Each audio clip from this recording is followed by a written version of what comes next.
Και τότε αποκαλυφθήσεται ο άνομος, ο Κύριος ανελεί το πνεύμα του στόματος αυτού. Πότε θα αποκαλυφθεί ο άνομος? Εφόσον, λέει, ο κατέχων εκ μέσου γέννηται. Εφόσον θα πάει εκείνος που κατέχει, πάει στην άκρη, δηλαδή ο Θεός θα πάει στην άκρη. Άλλοι είπαν, να μην σας μπερδέψω, γύρω από το κατέχον, σας είπα και την περασμένη φορά, δεν θέλω πιο πολλά. Και τότε, λέγει, αφού θα ενεργήσει ο άνομος, με όλη εκείνη με όλο εκείνο το ρεπερτόριο της ανομίας που σας είχα την περασμένη φορά πει, και που μας λέγει ο Άγιος Δανιήλ, ο προφήτης, ότι θα αλλοιώσει νόμων και καιρούς, δηλαδή των νόμων, των ηθικών νόμων, αλλά και τη φύση, σας τα είχα πει την περασμένη φορά. Τότε θα αποκαλυφθεί, τότε θα έλθει και ο Κύριος. Δηλαδή πότε θα έρθει? 3,5 χρόνια μετά την παρουσία του, τη δημοσία του παρουσία εις τον κόσμο αυτόν. Και πώς θα έρθει τώρα ο Κύριος? Δηλαδή η Δευτέρα του Χριστού παρουσία. Τι θα κάνει? Καταργήσει, λέει, ο Κύριος ανελεί το πνεύμα του στόματος αυτού. Με ένα φύσιμα του ο Κύριος θα τον εξουδετερώσει. Προσέξτε αυτό. Τι θα πει το πνεύμα? Πνεύμα εδώ θα πει αέρας. Το πνεύμα που θέλει πνί, λέει ο Ευαγγελιστής Ιωάννης, πνί, πνέει πνί, συνειρημένον. Κάναμε και λίγο γραμματική, δεν πειράζει. Λοιπόν, το πνεύμα όπου θέλει πνί. Ποιο πνεύμα? Όχι το Άγιο Πνεύμα, ο άνεμος. Όπου θέλει πηγαίνει. Τι είναι το άνεμος? Λέμε βόρειος, νότιος. Και την φωνή αυτού ακούεις και ουκίδας πόθεν έρχεται και που υπάρχει κτλ. Ώστε αγαπητοί, εάν είχαμε τόσο τρόμο στην κατοχή με την παρουσία του Χίτλερ, πόσο περισσότερο τρόμο θα έχουν οι άνθρωποι με την παρουσία του Αντιχρίστου, ο οποίος θα είναι αφαντάστος σκληρότερος από ό,τι μπορούσε να ήταν ένας σκληρός Χίτλερ. Έτσι το είπα συγκριτικά, να πάρουμε μία εικόνα. Τι θα πει τρόμος, φόβος. Και τι λέγει στη συνέχεια? Ότι θα τον εξουδετερώσει ο Κύριος με ένα φύσιμά του, δηλαδή πολύ εύκολα, και καταργήσει τη επιφανία της παρουσίας αυτού. Καταργώ, το ρήμα καταργώ θα πει θέτω εκτός έργου κάποιον άνθρωπον. Δεν θα πει εξαφανίζω. Στο ευχολόγιο αναφέρεται αυτό το ρήμα, μάλιστα ο των θάνατον καταπατήσας, των δε διάβολων καταργήσας. Είναι κάτι που ίσως για μια στιγμή να παραξενέψει, ότι καταπατεί ο Κύριος είναι στις νεκρόσιμες ακολουθίες, σε ένα τροπάρι, σε μια ευχή. Ναι, τι λέει? Ο των θάνατον καταπατήσας, των δε διάβολων καταργήσας. Θα μπορούσαμε να το κάνουμε ανάποδα. Εκείνος ο οποίος κατήργησε τον θάνατον και κατεπάτησε τον διάβολο. Όχι, καταργώ θα πει τον διάβολον κατήργησε ο Κύριος. Τον κατήργησε δεν σημαίνει τον εξεμηδένισε. Καταργώ θα πει θέτω εκποδών, θέτω εκτός έργου, ότι ο διάβολος δεν θα έχει πλέον έργων. Όταν λέγει λοιπόν εδώ ότι ο Κύριος θα καταργήσει τον Αντίχριστον, θα πει θα τον θέσει εκτός έργου. Δεν θα μπορεί πλέον να ενεργήσει ο Αντίχριστος. Θα αφοπλιστεί, τίποτα, δεν μπορεί να κάνει τίποτα. Πώς θα το καταργήσει? Τη επιφανία της παρουσίας αυτού. Ποιας παρουσίας? Τίνος παρουσία του Χριστού. Πώς λοιπόν θα το καταργήσει? Με μόνη την παρουσία της εμφανίσεως, με την παρουσία της επιφανίας. Μπορώ να σας πω ότι είτε επιφάνεια είτε παρουσία, που είναι το ίδιο πράγμα, θα λέγαμε εδώ είναι ένδια διήνκια μια στιγμή, που λέει ότι θα τον καταργήσει με την επιφάνεια, το κάνει μέσον την επιφάνεια της παρουσίας του. Είναι το ίδιο πράγμα. Δηλαδή θα μπορούσε να το πει, θα τον καταργήσει με την παρουσία του ή θα τον καταργήσει με την επιφάνειά του. Βάζει και τα δύο.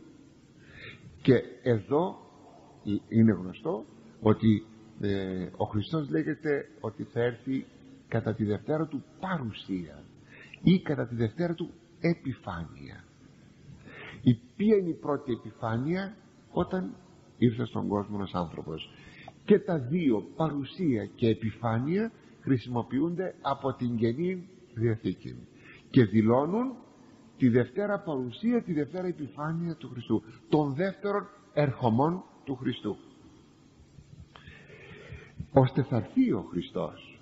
Βεβαίως θα έρθει ο Χριστός. Και πότε θα είναι? Ευθύς μετά τον Αντίχριστον. Δηλαδή δεν θα μείνει χρονικό διάστημα, διότι αφού ανελύει αυτόν θα τον εξουδετερώσει, και αφού τον εξουδετερώσει με την επιφάνειά του, τι θα κάνει λοιπόν? Θα εμφανιστεί ο Κύριος, θα αποχωρήσει μετά για να ξανάρθει ύστερα από 1000 χρόνια. Σας το είπα και την περασμένη Δευτέρα, σας το λέω άλλη μία φορά. Τι θα πει αυτό? Επειδή υποστηρίζεται ότι θα μεσολαβήσουν από Ορθοδόξους, ότι θα μεσολαβήσουν 1000 χρόνια μεταξύ του Αντιχρίστου και του Χριστού. Όχι. Χρόνος 0.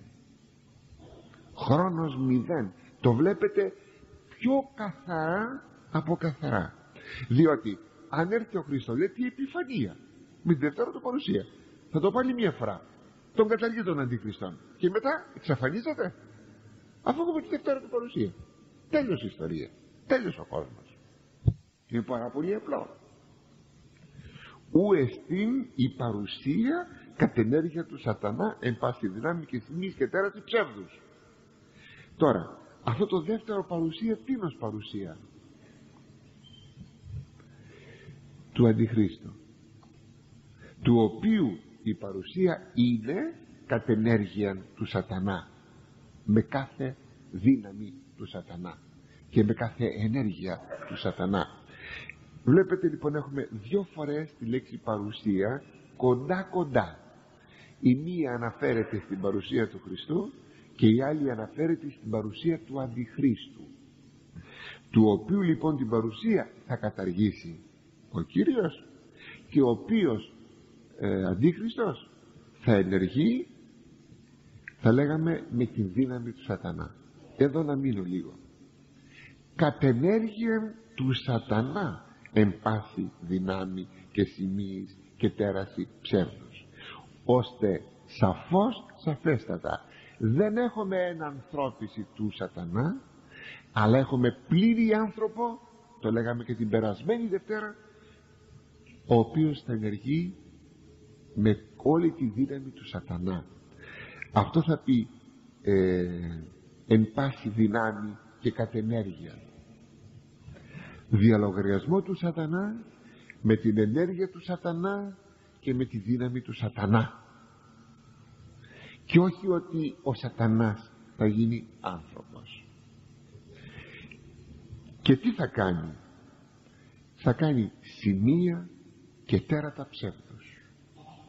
Σημεία θα πει θαύματα και τέρατα θα πει πάλι θαύματα.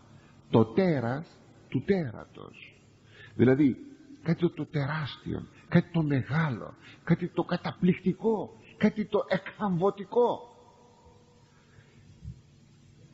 Θα κάνει λοιπόν τέτοια θαύματα?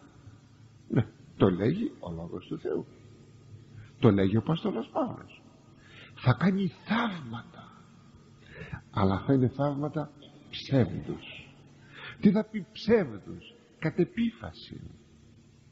Ξέρετε ότι ο πνευματισμός κάνει θαύματα, η μαγεία κάνει θαύματα, αλλά είναι θαύματα ψεύδους. Πολύ προσοχή, διότι εκεί θα πλανηθούν πολλοί. Όταν μάλιστα και στην εποχή μας, γιατί σας είπα αυτά, δεν θα είναι στα έσχατα, αλλά είναι διαρκώς μέσα στην ιστορία με πίκνωση στα έσχατα. Ξέρετε πόσα τέτοια πράγματα ο διάβολος επιτελεί στην ιστορία, θαυμαστά πράγματα που δεν είναι παρά του διαβόλου καμώματα. Και πολλές φορές σπέβδομαι, τρέχομαι, γιατί κάτι μας κατέπληξε. Ακούστε αγαπητοί, σας το είπα και μια άλλη φορά, δεν πειράζει αν πάλι λέγω, μη τρέχουμε να ζητάμε θαύματα. Θα πλανηθούμε. Εάν θα έρθει ο Αντίχριστος, θα τον ακολουθήσουμε, διότι θα δούμε τα θαύματα.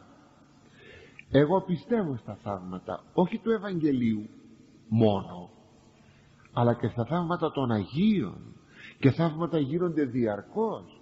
Αλλά μην ξεχνάτε ότι στη συναγωγή του Θεού πλάι είναι η παρασυναγωγή του διαβόλου, και στην χρυσή λύρα που κυκλοφορεί στην αγορά είναι και η σκάρτη, η νόθα, η χάλκινη, η κίνδυλη. Αυτό δεν πρέπει να το ξεχνούμε, και ότι δεν πρέπει να ζητούμε τα θαύματα. Το θαύμα είναι το θαύμα της πίστεως. Πίστεψες, σώθηκες. Θες πιο μεγάλο θαύμα? Τι θες να δεις?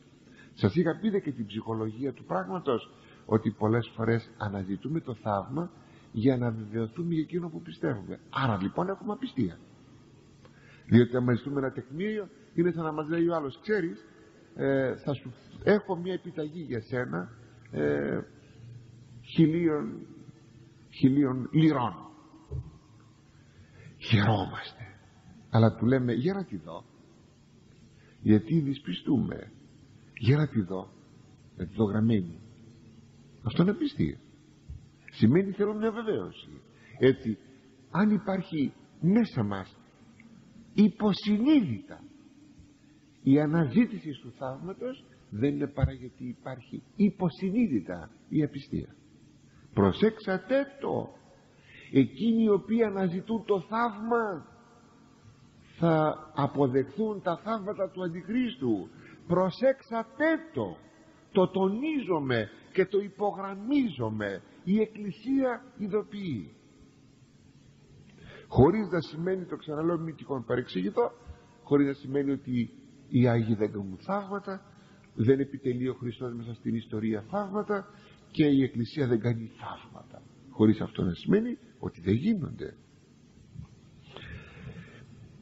Εν πάση απάτη αδικίας της απολυμένης. Κοιτάξτε εδώ, σημεία και τέρατα είναι τα θαύματα ψεύδους με κάθε απάτη αδικίας. Είδατε πως σας συσσωρεύει εδώ ο Απόστολος Παύλος για να δείξει το ψεύτικο του πράγματος. Αλλά ποιοι θα πιστέψουν στα θαύματα του Αντιχρίστου? Οι απολυμένοι. Λέει τις απολυμένης, εκείνοι που δεν γράφει και το όνομά τους στο βιβλίο της ζωής. Αυτοί θα πιστέψουν εις τα θαύματα του Αντιχρίστου. Γι' αυτό πρέπει να ρωτάμε, είμαι γραμμένος στο βιβλίο της ζωής? Είμαι γραμμένος? Ή αν είμαι γραμμένος, μήπως εκπέσω? Ο Κύριος, όταν γύρισαν οι 70 και οι 12 από τα θαύματα που έκαναν και του είπαν με χαρά τους, Κύριε, και τα δαιμόνια υποτάσσονται στο όνομά σου, τους είπε, μη χαίρεστε γι' αυτό. Είδατε, μη χαίρεστε για τα θαύματα, αλλά γιατί τα ονόματά σας είναι γραμμένα στο βιβλίο της ζωής. Μάλιστα το είπε στον ουρανό. Το ίδιο είναι ταυτόσιμα. Στο βιβλίο της ζωής γραμμένα τα ονόματά σας. Και τότε αποκαλυφθήσετε ο άνομος, ο Κύριος ανελεί το πνεύμα του στόματος αυτού. Πότε θα αποκαλυφθεί ο άνομος? Εφόσον, λέει, ο κατέχον εκ μέσου γέννηται. Εφόσον θα πάει εκείνος που κατέχει, πάει στην άκρη, δηλαδή ο Θεός θα πάει στην άκρη. Άλλοι είπαν, να μην σας μπερδέψω, γύρω από το κατέχον, σας είπα και την περασμένη φορά, δεν θέλω πιο πολλά.